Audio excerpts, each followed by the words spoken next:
Hey guys, this is Randy with Energy Addict. Hey, we recently got a question. It makes sense with all the rain and all the weather we've had. When a roof leaks and we have moisture come through and it contaminates the old insulation, how do we get it out? Well, luckily, the removal process is basically the same. We're still going to come in with our industrial vacuums and we're going to come and just suck all this bad stuff out.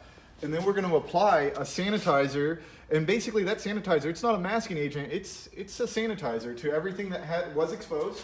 We'll identify any drywall that may have water damage and let you know.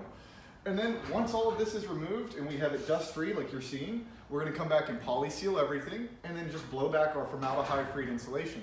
What's cool about this stuff is it does not hold moisture or mold, but you will have moisture and mold, say you have a leak, fall down to your drywall, that would be your ceiling. So even if you have leaks, once that leak is repaired, us coming through and fixing everything, it's just business as usual, and we'll get you perfect, get your house comfortable and your life back.